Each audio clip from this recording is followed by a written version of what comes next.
Hi, so in a previous video we basically made this thing, which is a large rotary cleaner. Now we're doing that obviously because we've got so much to clean because we're pulling that lawnmower apart to make an electric vehicle. But this thing is dead easy to use. I bought this drum on eBay, and if you want to know how to make it, just have a look at the video and that'll tell you all of the details. This is a food rated drum and it's got a beautiful seal on it.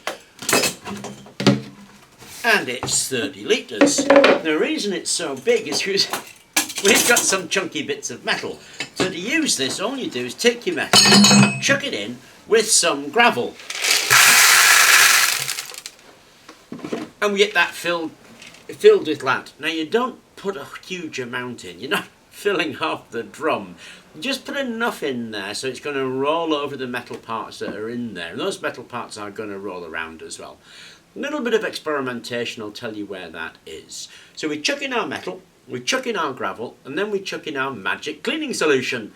Do you want to know how to make that magic cleaning solution? Of course there's a video on it, and it's called Magic Cleaning Solution. It's really just 400 millilitres of vinegar, 2 tablespoons of salt, 100 millilitres of IPA and 20 millilitres of washing up liquid. And we bung a load of that in there. Again, enough to wet it. You're not really going to have this thing swimming around. It needs to be quite wet, and this will probably take about a litre or two. So I'll make up that litre or two. So once you've got that bad boy loaded up, obviously, just turn on a bit of voltage.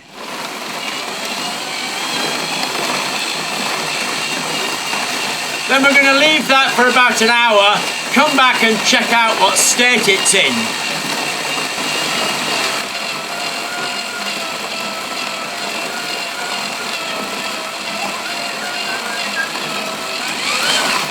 Oops. Okay, so I've given it an hour.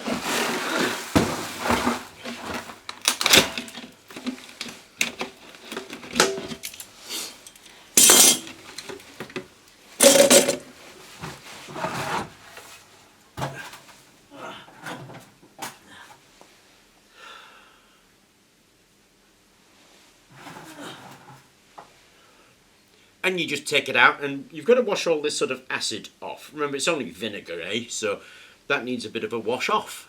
So after a bit of a wipe down, they come out really quite well. And obviously that thing's great for things like these large parts, or these awkward ones like springs where it's difficult to get into it. Now you'll notice there's a little bit of rusting here. There we go, right there. And that's just the side reaction after you've cleaned everything off. So with the metal parts that are going to be painted, I paint them and prime them almost immediately to stop that bloom getting worse. But if you polish them over and then give it a coat of WD-40 and then give it a coat of oil, then all the parts that aren't going to be painted stay nice, bright, shiny metal. Now clearly, the ability of something like this to handle loads is directly related to the power of the motor and the quality of the drive. Now we just used a friction drive with a relatively low powered motor because we weren't doing that many parts. If you're going to try and fill that barrel, then you are going to need a stronger motor, or you're going to need a better couple than just a friction. So you could think of a pulley and a belt, or maybe a cog and a gear, something like that.